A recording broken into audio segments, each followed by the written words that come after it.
Hello and welcome to what is another edition of Young Climber. We are continuing to share the stories of Eswatini who are successful in their respective professions. And today we have definitely dug deep into the fashion industry because we're talking fashion entrepreneurship. And not only that, we're talking about how this individual moved from being a bus conductor all the way to being an successful entrepreneur. Joining us today is, of course, Mr. Linda Malindzisa, award-winning entrepreneur. Linda, welcome to Young Climber. Thank you so much for having me.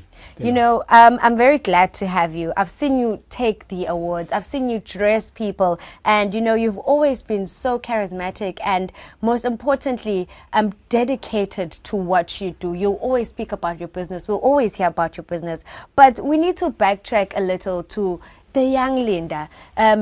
Growing up in Shewula, can you just share your experiences from that time and what and things that made you then to be this person? Yes, Pelo. Thank you so much. Linda Malindzisa from Shewula. That's where I grew up, and to be the man that I am today.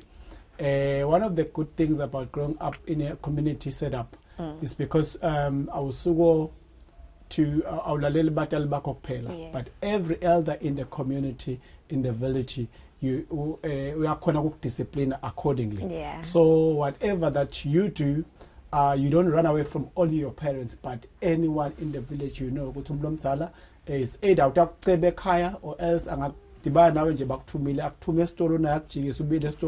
you'll go back to the shop. So in that way, it is still it discipline, like it's more than but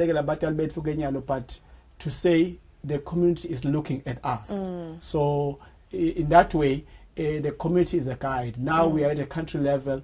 The country is a guide. So it's not about like fearing those who be accountable to, but fearing everyone. We are respecting ourselves. We are role models.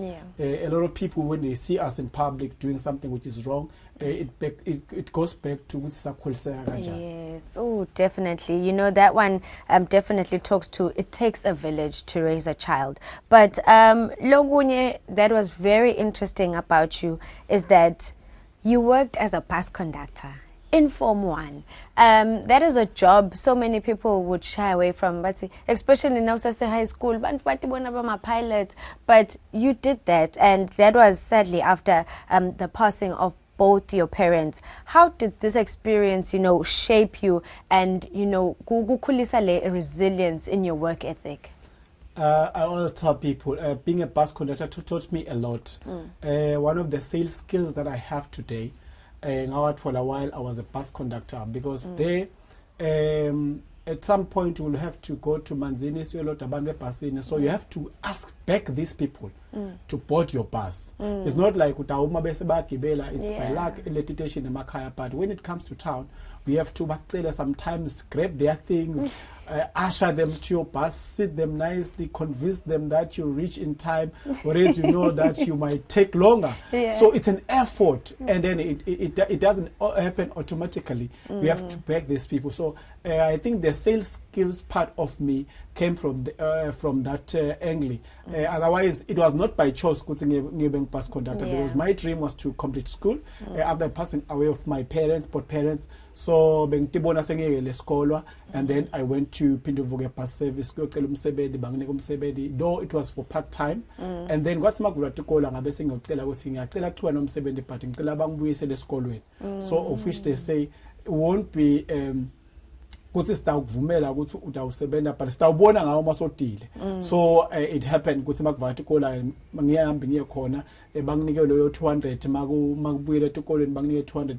maybe 2 weeks 200 it was a nice experience though. You know, Linda, that one definitely speaks to Gutsi.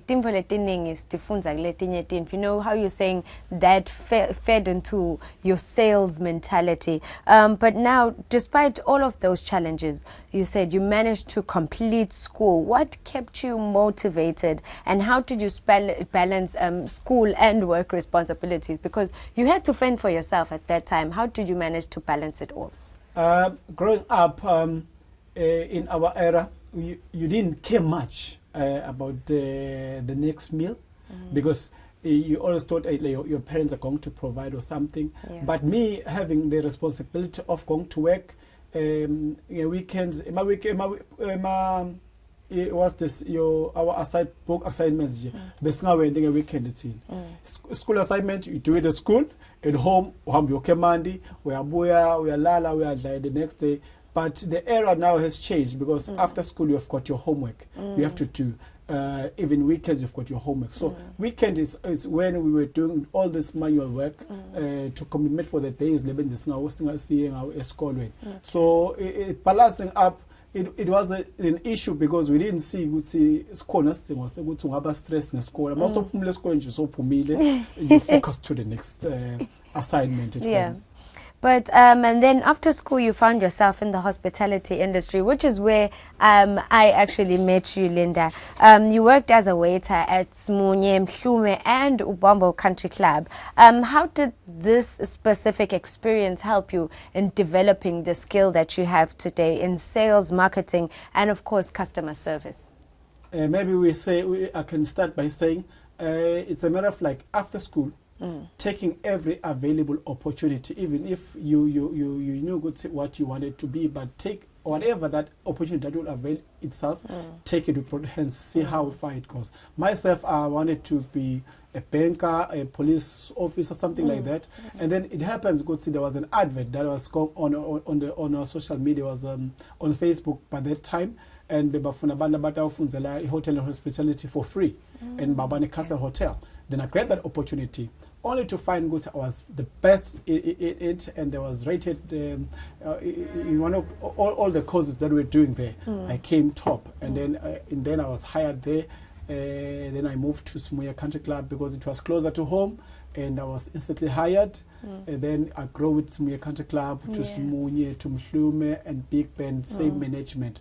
So I think it's taking opportunities, and then whatever that you do, try to be the best that you can be. And in taking those opportunities, you said, I will better myself, because, you did pursue some online short courses here and there in sales, marketing, and customer service, just to better yourself, even in that space. How important were these 3 courses in strengthening your business acumen and the person that you were trying to be? You see, as we are speaking now, I'm not afraid to go and sit down and have tea conversation with somebody who's got an MBA, because I've equipped myself well, and I know the ethics, how to conduct myself whenever I'm speaking to those kind of people, and I can interact with anyone. First is respect, and then understanding the business language. So those things you can teach yourself, and then your character, maintain it well. As you converse with them, and respect is paramount. Yeah. And Linda, now we talk about my wardrobe Eswatini exclusive suits, which is your baby, which is your life, That makes me happy. Which is your success and what you are mostly now recognized for. Where did the inspiration come from? You started selling from a car boot. Exactly. Suits are a very delicate thing. You can sell clothes and anyone can buy. But a suit, now this one means business. You started selling from your car boots. How did you transition into then opening a shop? If you can just tell us the story. In fact, I didn't start selling. I didn't start selling suits. But what happened? I'm an opportunist myself. So I remember one day I was selling umbrellas at Riverstone because it was raining. So the people were standing at the entrance because they couldn't get to their car. I went to, there was Pick and Pay there. They were selling umbrellas at a cheap price. I just rushed to Pick and Pay inside the complex, grabbed 10 umbrellas, and went to the parking lot where the people are waiting for their next bus. I was selling these umbrellas to these guys. See, it was just 100 meters away from there. I sold these umbrellas, and it was all out. I went back to the shop. I found out it was out of stock. And I said, oh, okay, this thing is off selling. It's working. Yeah. Then the next week, in fact, I was looking for a suit for myself because I was getting married. And there was some guy who was delaying my suit. And I said, if I'm not getting my suit on time, how many people are facing the same problem? So it means there is a problem in this industry. Let me tap in because I can sell, I can talk, I can advertise. So that's how I tapped in, because I was solving a problem. There was a problem in the industry. People were not honest. They were not delivering in time. They didn't even have time to check what kind of suit you're selling, what texture, and they didn't even study the market, what are the people are looking for. So I taught myself. I went online, I checked the textures, I checked how are the lengths of suits, which styles, how you can incorporate different styles, work and like functions, dinner, whatever. So I taught myself all those things. So even today I'm teaching myself because I'm learning. Whenever I see someone wearing a nice suit, I'm learning. It's okay. How can I get this? How is the texture code and all that? So that is how I started my wardrobe, Eswatini exclusive suits. Started selling from my cupboard, as you said, and selling around. And thereafter, COVID came. It stopped everything. And but then to me, it was an opportunity. Because from there, I took the small money that I had. I went to buy an L grant. I removed all the seats. So from there, I'm happy that I was the first person in Swaziland to have a mobile wardrobe. My wardrobe, my car had everything. Had shoes, had socks, had anything that you're looking for. So I was driving around. When there was lockdown, most of of the shops in Manzini were closed, and then myself, I was servicing those customers who were getting married at that point in time. And with all my variety, I had to stop at Mbabane, I had to stop at Manzini, I have to go to Big Ben all the way. So while the shops were closed, I was operating. So of course I was licensed. Wow. So yeah. That is definitely an opportunist, when you read the market and make something big out of it. I had never heard of a mobile wardrobe until you. But now we talk about many entrepreneurs, they struggle with funding.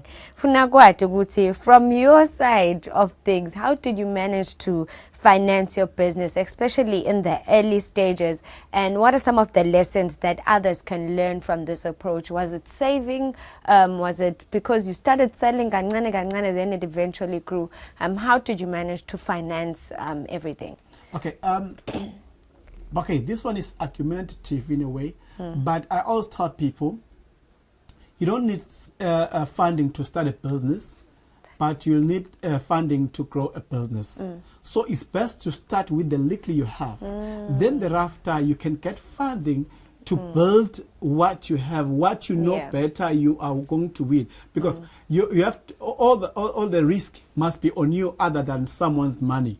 So if you can't take care of the risk, then who must cover for your risk? So it's better if you like maybe say you've got your goal that you want to own a bakery. Let us see you baking fat cakes put by the roadside. Then go from there and then have that mileage that I've started selling by the roadside. Now I've got something. I want a bakery, because you've also developed your clientele. You know that, okay, they love this kind of cakes and I want to incorporate this. Why do you have to let's say for myself, I didn't want to open a shop, but the clientele that I've built along the way taught me to open a shop now, because they'll say, where are you based?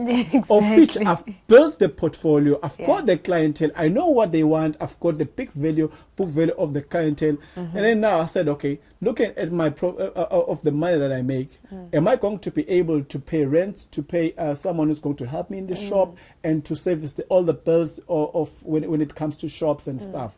And then only to find that my business at that point in time can do that. So it grows from there. And then we had one shop to a small, then thereafter we went for a bigger space. Still, it is the business that is telling me that I must open a bigger space. So, yes. So I love something that like one. That, What you do is you have to listen to the business. You listen to the business. I love that so much, Linda. We will take a short commercial break. When we return, we talk about you on the agricultural side of things, because it's not only just about being a fashion entrepreneur, you're also an agripreneur, but that is only when we return.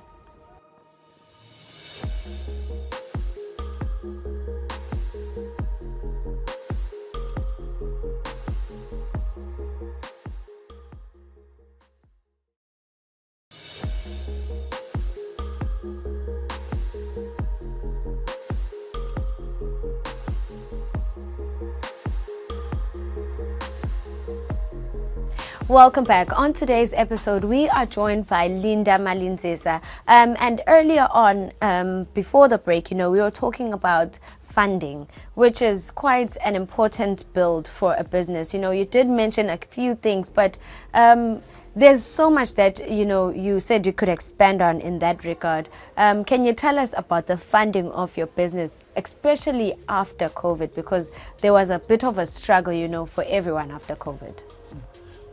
In fact, after like the migration to opening a shop, and then I had lots of orders. So of which the money that I had could not service all my orders and my customers because the industry was getting back into shape.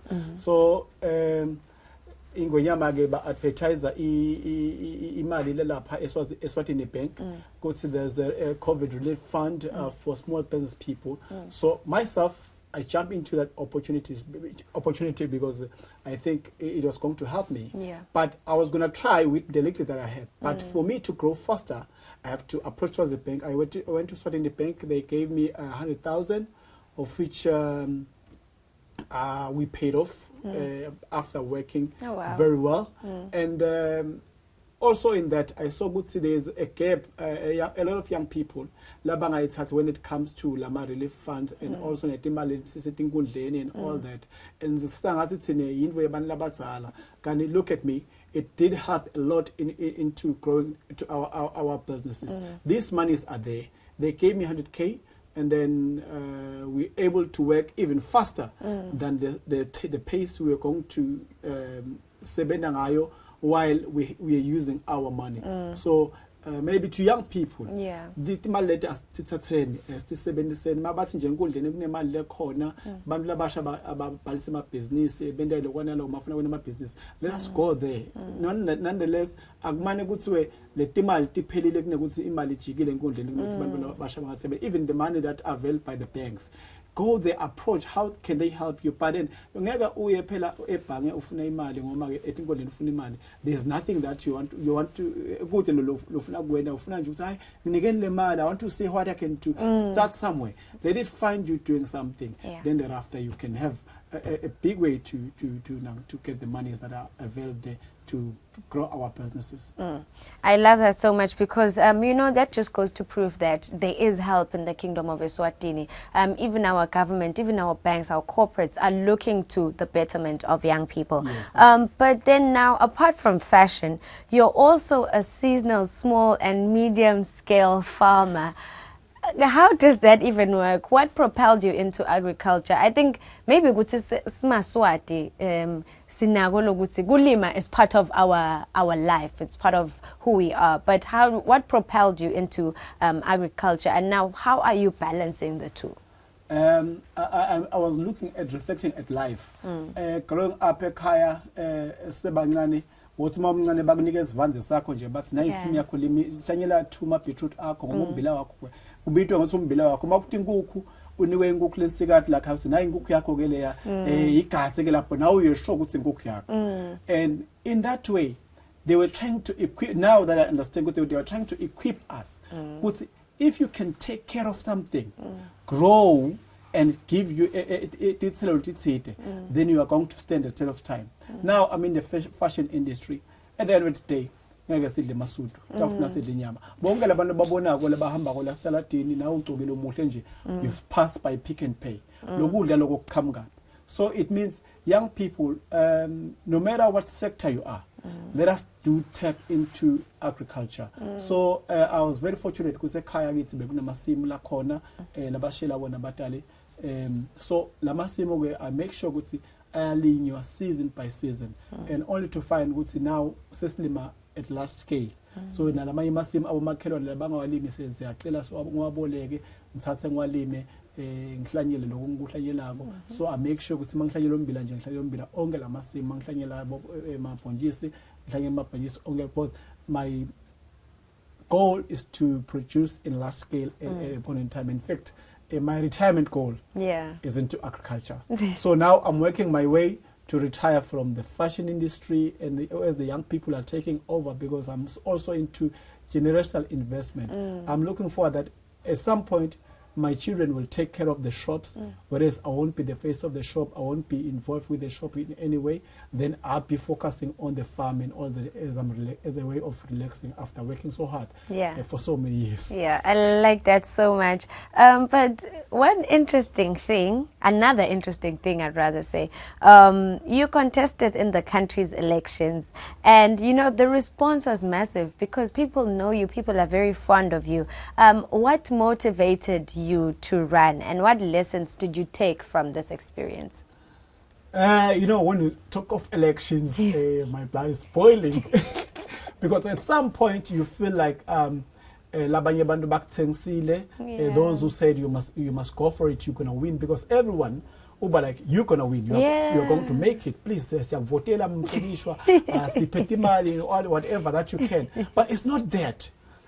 Myself, I went beyond that. Yeah. Some people thought maybe like they were being deceived, but it's not that. But now I know where I stand, me and the community. And also, as I was going around my community campaigning, I saw a big need for even legislation, even more beyond legislation, that we have to play. Because some places I only reached when I was campaigning. And places in my community which I've never even tapped my foot there. And I saw all the need that even now I'm not in parliament, but I know that there's a major role that I have to play in my community, because I've seen the need. Once you see something, you are not comfortable to relax while you see there's a big need. For me, it was not about winning the elections, but it is a way for me to be known in my community, and also to see how can I feature in my community, into building my community, and so also into collaborating with the youth. So how can it do so that we can bring bring our sake umnotho wethu ezisizwe senza ukhule. I like that, you know, even after that experience, it did not let you down, because lo munye bekangayekelela, but wena uyaqhubeka, you still have your community's best interests at heart. You're also the founding director of Princem Fitness and Wellness Team. Can you tell us about this initiative and why you believe fitness is an important aspect, especially in all our lives? Fitness is life. As you can see, I'm a young person. Yeah. Very young. I'm married, by the way, and have children. So I was introducing the fitness field, I think, 20 years back by some friend of mine who's Lindizwe, who's a fitness fanatic. So fitness is life. Even if you are 40, that is why you see the people who are running, jog and all that. So fitness is life. So myself, I've grown to the stage whereby I've got a stable, I've got a team, Princem Fitness and Wellness, where we go. We've got initiatives to go to my communities, some esbajimis and aerobics mostly, and also we in a tender, no good imali is for fun, but we've got contracts with certain companies which weekly and also monthly we go send them wellness sessions, because you know to be wellness is key actually. For you as a business person to function well, you must be a person also in terms of your wellness and mental health at a good space. And you know, I'm sure they're like, how does this man handle everything? Ngalana fitness, ngalana kulima, ngalana business. Which leads me to ask, how do you manage all of these business? How do you manage work, your personal life? You said you have kids, you have a wife. How do you then manage all of it, or balance it rather? Yeah, that's a tough one, but I can say when you are young, you can do anything. But once you are old, I'm telling you, chances of balancing all these things would be very slim. So I want to live my life in a way that I don't regret my youth stage. Now at my youth, I can do anything, but once I'm old, there are things which I cannot do. And then try to understand whatever that you are doing. Farming, try to understand it. Fitness, try to understand it. Business, try to understand it. And lokunyekele senguboniwe ngawe, Linda, is that you know, you're very big on networking. I see you everywhere, and every time I've never seen you not wearing a suit, because that is what you're about. On social media, at events, you know, you're always your brand. How has this helped you, networking and, you know, social media? What role has it played into feeding into your business? As a young person, maybe I'll direct to young people, be known for something. Yeah. That is why myself, I've got my personal social media handle, and then a business has got its social media handle. So these two doesn't meet in any way. So Linda Malindzisa is Linda Malindzisa. My wardrobe Eswatini is my wardrobe Eswatini. That is why myself, I'm known because of the business. So a lot of people, they try to mix the thing. You cannot have a good character on social media. Out of social media, you've got a big character. So once you are wearing a suit, there's a certain character that you have to, you know, speaking nice to people, smiling to people, it happens automatically. Yeah. But when I'm wearing maybe like my whatever that, you know, there's a certain element of character that it brings out, whatever. In fact, your looks defines you. Yeah. So yeah.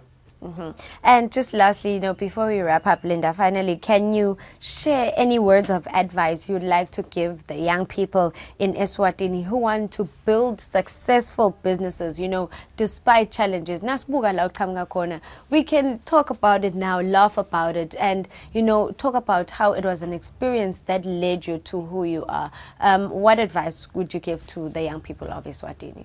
I think it's short and sweet. Focus to your goals. Know who you are, and then stick to your lane.